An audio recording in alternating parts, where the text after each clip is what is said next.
I've been making YouTube videos since August of 2013, and in that time I have made 10 Godzilla or kaiju related short films and videos as of the making of this video.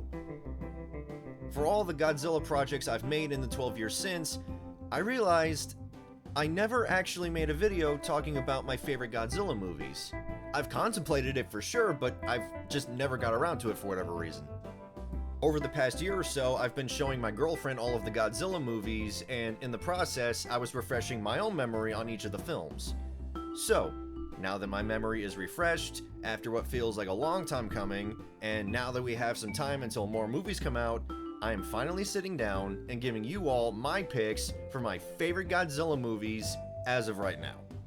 Please keep in mind, this is my list. These are all my personal opinions. If there are some on here that you don't like, or some you think should be rated differently, that's fine, that's all well and good. Let's just remember to be respectful. Also, as stated, I did re-watch all of these movies, so I'm going based off of what I just recently watched and not based off of nostalgic memory. This list was incredibly hard to make. Aside from my top 5, I had a very difficult time deciding which movies could fit spots 6 through 10. So, what I'm gonna do is take a second and quickly go over some honorable mentions. These 5 movies are ones that I still really love, but didn't quite make my top 10. Godzilla vs. Megaguirus. A fun sci-fi movie with a plot that harkens back to the absurdity of the 1950s.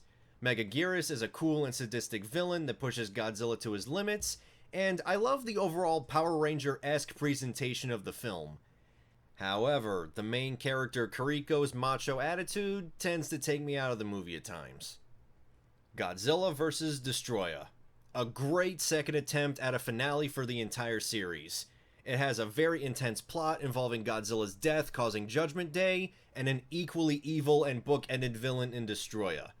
All topped off with composer Akira Ifukube's best work. Though the human characters feel second fiddle compared to other entries in the Heisei era, and the emotional moments just don't hit the same way they used to for me. Godzilla, King of the Monsters. In my opinion, the best American Godzilla movie to date. It perfectly weaves the humans and monsters together with both sides' actions causing equal and opposite reactions, plus a family dynamic that drives the characters' actions forward. The monster stuff is equally as exciting and epic, with each Toho monster being given proper respect. But the MCU-style witty humor does become a bit grating, and there are moments where the fan service outright hurts the plot. Son of Godzilla. The movie I consider to be the funniest in the entire series. It's a children's movie that still treats its audience with intelligence and respect, as well as providing pretty top-notch practical effects with amazing puppet work and set design. Minya doesn't annoy me as much as everyone else, and the heartwarming ending elevates Godzilla's character from being a mindless brute. I just wish the Godzilla suit didn't look like a long-necked frog. And lastly, and the one that's probably going to get me the most amount of shit, Godzilla, the original. The movie that started it all and the whole reason these other movies exist. Being made and set in post-war Japan adds a real sense of authenticity to the characters and story, with Godzilla being an unstoppable and unfeeling force of destruction. With revolutionary special effects and musical score, this movie has a very chilling, haunting, and tragic quality that cannot be unmatched. However, and I do not mean this with any disrespect to the original, I acknowledge that it's a masterpiece. As stated before, this is a list of Godzilla movies that I consider my personal favorites, not the ones that I think are objectively the best. If that were the case, then this video's list would look much more like, well, this. But the original Godzilla, while fantastic, is not my personal favorite. I still enjoy the movie though. With all that out of the way, here are my top 10 favorite Godzilla movies.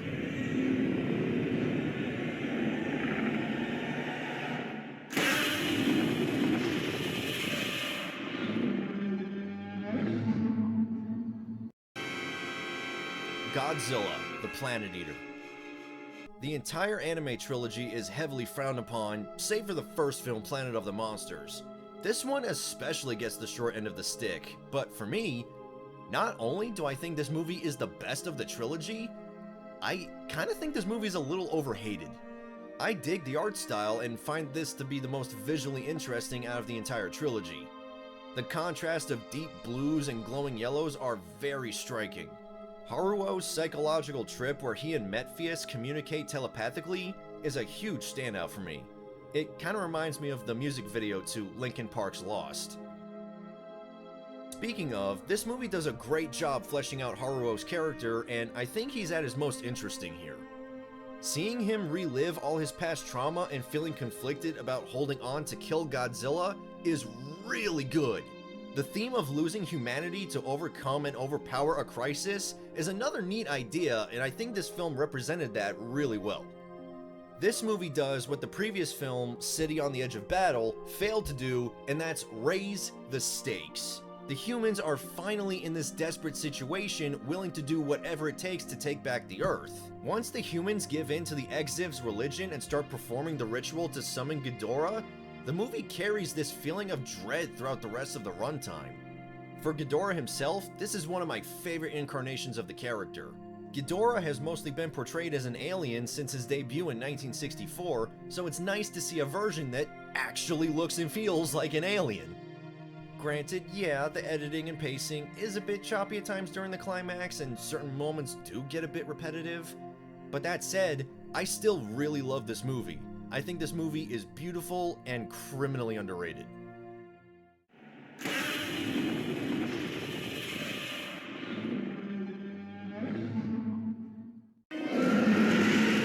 Godzilla 2000. This is a rare case on this list where I actually prefer the American version over the original Japanese version.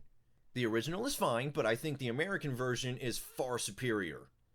It trims out the fluff, it cuts down certain scenes to be more concise, and most importantly for me, it improves the sound design.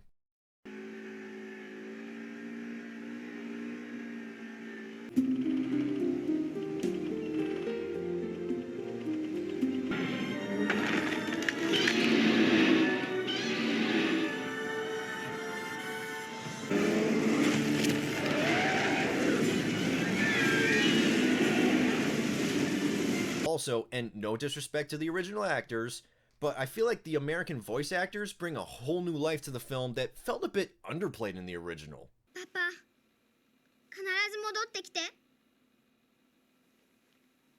約束する。Dad, don't be too long, okay? I promise, sweetie. Godzilla!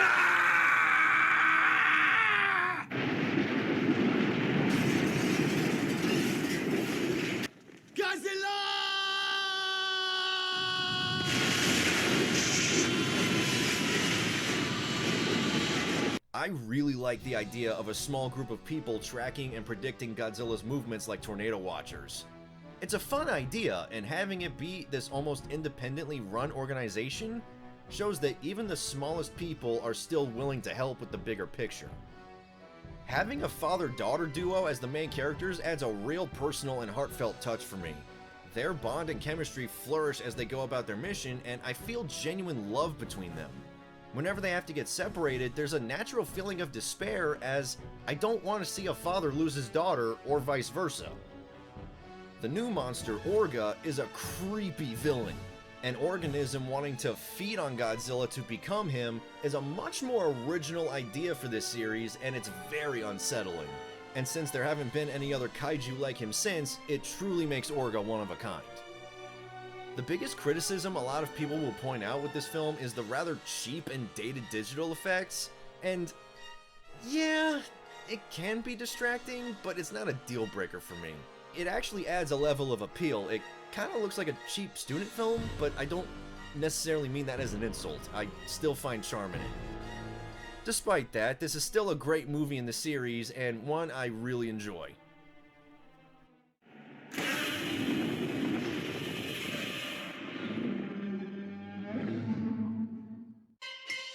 Godzilla vs. the Smog Monster. This is the most surreal and artsy-fartsy film of the entire franchise, and I love it for that. The film utilizes a lot of visual storytelling. The lingering shots of polluted waters, the scene where Ken hallucinates everyone in fish masks, the footage changing from black and white to color once everyone starts partying, and the animated segments depicting Hedorah's backstory are all shining examples on how this movie gets its message across without relying on dialogue. The anti-pollution message of the film might seem odd for a Godzilla movie, but much like Godzilla being a result of humanity's recklessness with nuclear weapons, Hedorah being a result of humanity's lack of care for the Earth, I think is a nice parallel. Hedorah is hands down Godzilla's scariest opponent and easily one of my top 5 favorite movie monsters. Her design being a sludge-like humanoid tadpole gives the impression she's wearing loose-fitting and decaying skin. Her big glowing red eyes also give a very uncanny valley vibe to it all. Her toxic fumes and sludge are so deadly it dissolves people and even parts of Godzilla to bones. It's actually kinda shocking seeing this level of body horror in a Godzilla movie. It's fucking awesome. Lastly, the tone is very inconsistent, but in a good way. Going from people having a good time to suddenly seeing them as corpses, the aforementioned animations mixed with Hedorah actually feeding on pollution, to, yes, even the infamous scene of Godzilla flying, creates this off-putting and uneven mood that I feel reinforces the uneasy subject matter. If I did have one complaint to explain why this film isn't any higher, it's why did they have to show Hedorah sludge a cat at the nightclub? This poor fucking cat ends up dying off screen thanks to Hedorah's toxicity. As someone who's an avid cat lover, fuck this scene. Jokes aside, I do kinda wish there could be more avant-garde style Godzilla movies like this. As a former film student who's grown a fondness for art house cinema, I appreciate this movie and the risks it took much more than ever on top of the other praises I gave it.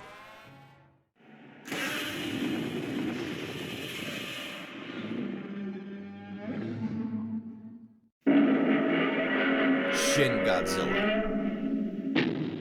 This movie holds a special place in my heart because this was the first Godzilla movie I ever saw in theaters. I sadly missed out on 2014, but at the same time, I am glad that the first Godzilla movie I saw in theaters was a Toho Godzilla movie. My friend Patrick and I went to the formerly known Alamo Drafthouse to see it back in 2016, and I thought it was amazing. Since then, I held off on rewatching it because I was worried that seeing it again at home would ruin that experience. But, after sitting down and watching it again after 9 years, I'm happy to say, I still really love this movie. The political satire angle this movie takes is very intriguing. Seeing each and every step the government takes to handle a giant monster crisis sheds a lot of light on just how chaotic a situation like this would be. As an adult, I can also appreciate the humor in how these operations are carried out, and sometimes the absurdity of it all.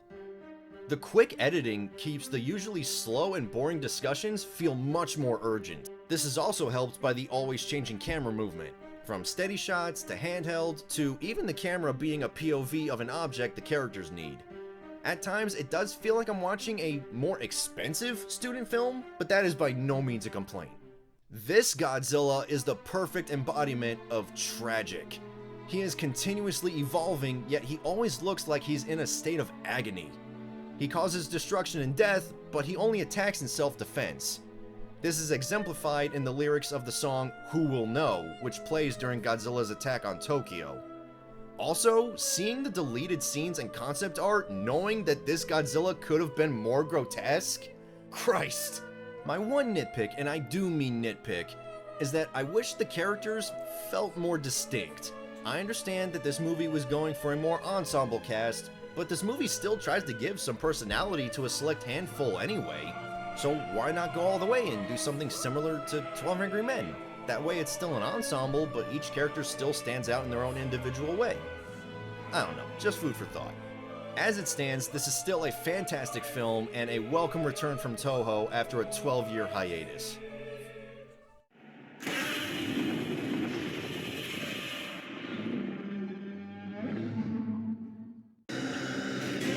Godzilla against Mechagodzilla. This movie has two of my favorite characters in all of Godzilla.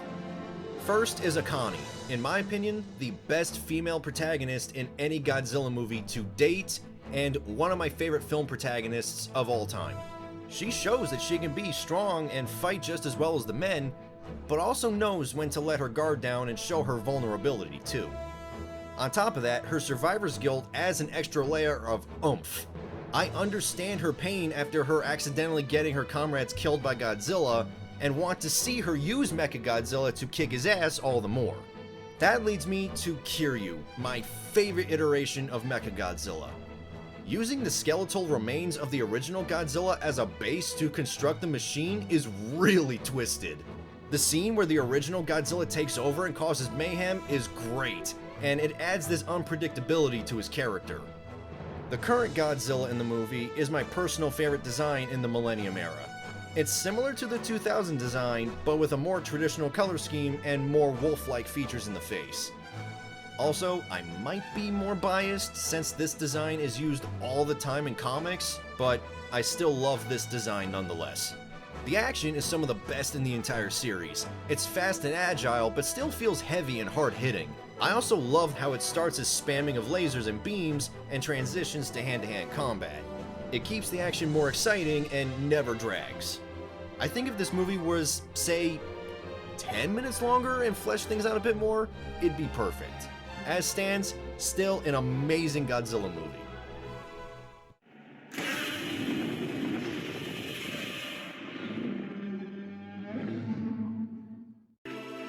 Godzilla Final Wars.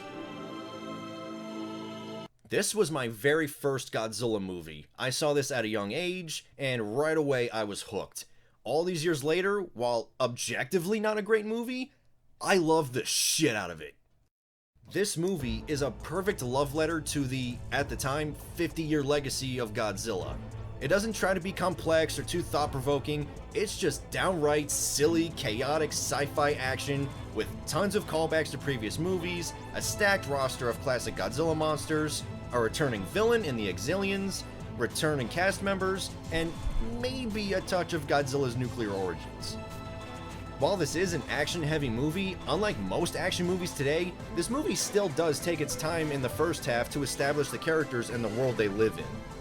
I'm both learning who these characters are and why they're important, but also having time to catch my breath and relax for more than 5 seconds. It also helps that when the action does happen, they change it up each time to keep it fresh.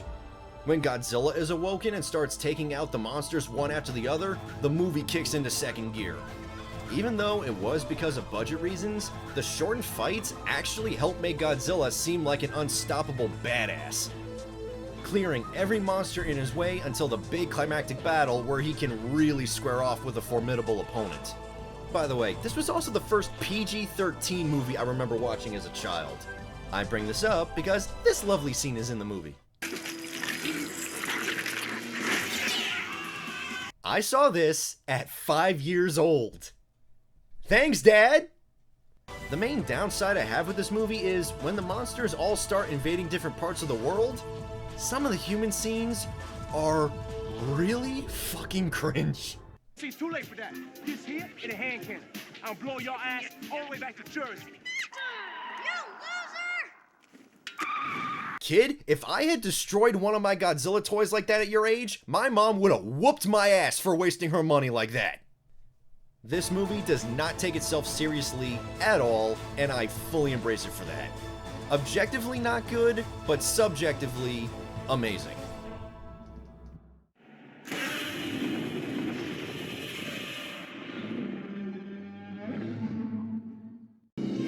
The Return of Godzilla, or Godzilla 1984, or Godzilla 1985. If I were to compare the original Godzilla and The Return of Godzilla to two other movies, it would be Terminator and Terminator 2. One set the stage and hinted at the devastating events to come in a horror movie style, and the sequel expanded on said events in a more action movie style. The sequel delves into the PTSD and ramifications from the first film, expands the threat to a more global scale, ups the special effects, and ends on a bittersweet note. Some of my favorite scenes are, surprisingly, the board meetings where Japanese Prime Minister Mitamura discusses with the US and Russia as to what should be done with Godzilla. These scenes demonstrate that Godzilla is seen as a much more widespread issue, as well as show that some people are stuck in the past and think nuclear weapons are the only solution. I also really like the balance of having characters who were around for the first Godzilla's rampage, such as Dr. Hayashida, as well as new characters who are experiencing it firsthand, like Goro and Naoko. It creates this never-ending cycle of misery and despair. One generation's misery is a newer generation's punishment. Godzilla, now portrayed by the late Kenpachiro Satsuma, is just as menacing as ever. There's a much more animalistic quality to him, which makes him feel ferocious and grisly. Part of that is due to his growl-like roar, which sounds incredibly foreboding and fierce.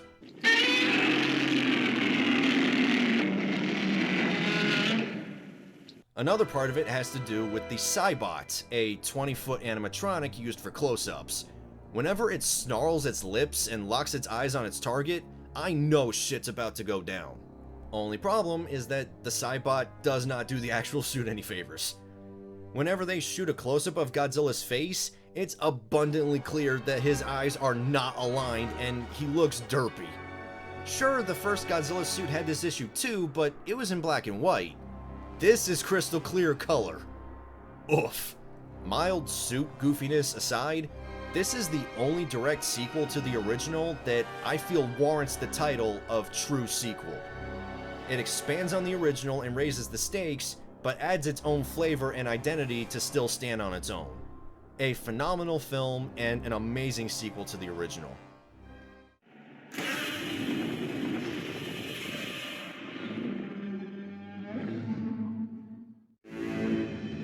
Godzilla -1.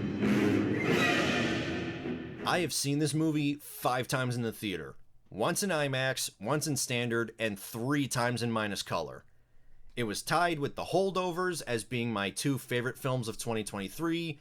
It made little 7-year-old me happy when it won an Oscar for Best Visual Effects, making it the only Godzilla movie in history to win an Academy Award.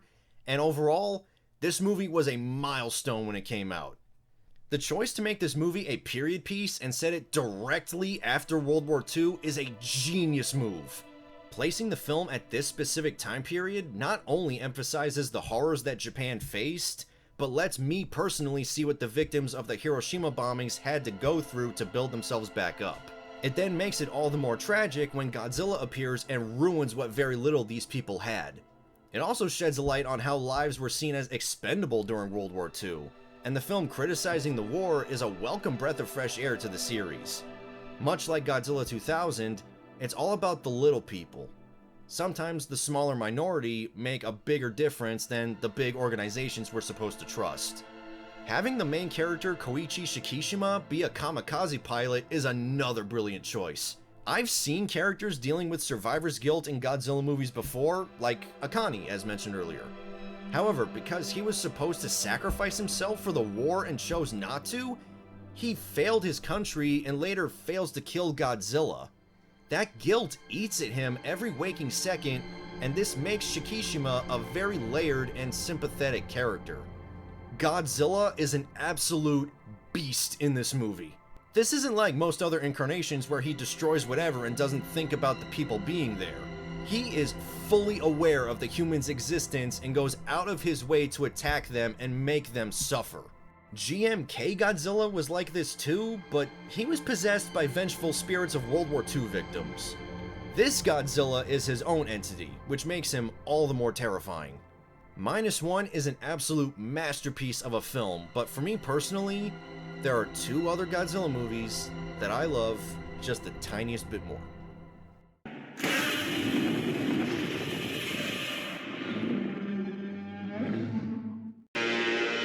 Mothra vs. Godzilla. Whenever I think of classic Godzilla in terms of special effects, themes, and human characters, this is what I think of. The main characters, a reporter named Ichiro and a photographer named Junko, are very convincing.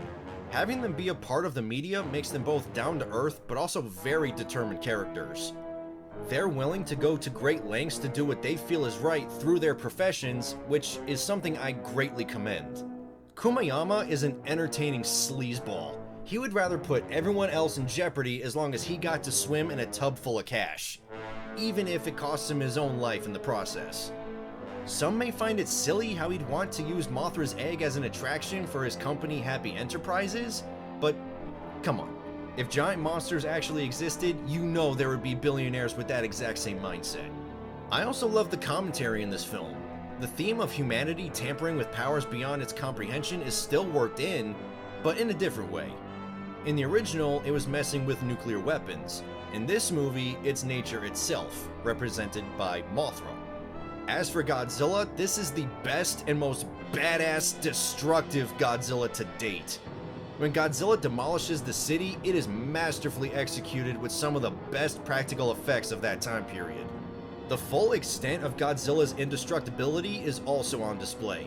He completely brushes off everything the military throws at him as he goes out of his way to destroy and kill anyone and anything. He's basically the Punisher in this movie.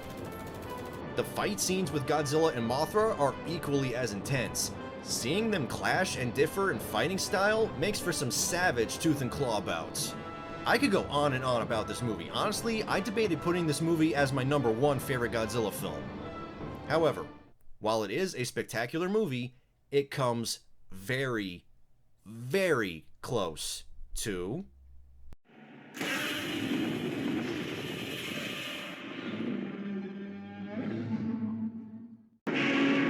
Terror of Mechagodzilla. The amount of praise I give in this video still wouldn't come close to how much I absolutely adore this movie. I mean, where do I even start?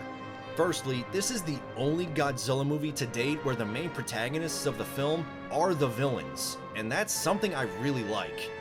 Most of the film's runtime is spent with Katsura, her father Dr. Mifune, and alien leader Moogle. They are the reason why I find this movie so fascinating even when the monsters are not on screen. Part of why I love Planet Eater so much is the theme of losing humanity to fulfill a goal. How far someone is willing to fall from grace as long as it brings them personal solace. My attraction to that theme in that film stems heavily from this one.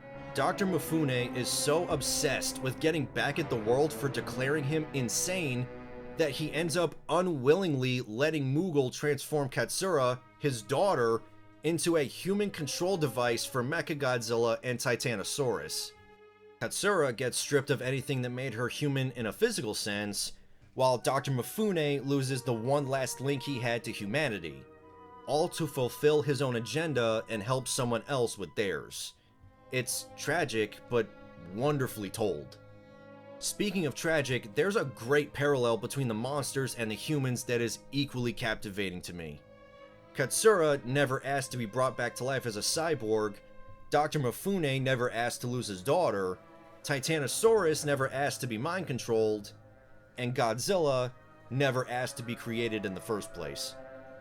All of these characters have had some form of injustice, and it's nice when both the humans and monsters complement each other rather than the monsters simply being a spectacle. That said, the monster stuff is still a blast to watch. The underwater scenes with Titanosaurus are very murky and ominous, feeling very dangerous whenever he's on screen. Also, he was part of the reason why I had severe thalassophobia as a kid. The anticipation of Mechagodzilla's reconstruction and eventual return is so interesting that I don't mind waiting until the end to see him wreak havoc. When he finally does, it is devastating and well worth the wait.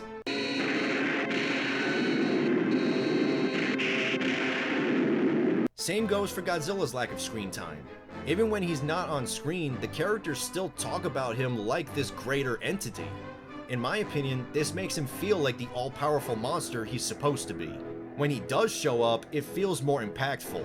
When he's squaring up with Titanosaurus and Mechagodzilla, the action is fast-paced, it's bombastic, it's even violent at times, but it isn't afraid to be a little fun and goofy as well. It's a story about a mad scientist teaming with aliens to rebuild a machine and mind control a monster to take over the world. While simple on paper, this movie is incredibly thought-provoking, it's got great themes, it's well acted, It has complex and deep characters, great monster action, it's perfectly paced, it's dark, but it's also fun. I could shuffle any of these movies around if I really wanted to, but no matter what order I put these films in, Terror of Mechagodzilla will remain as my #1 favorite Godzilla movie.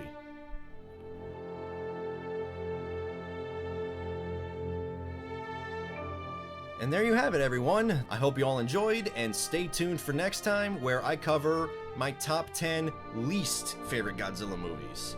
Until next time.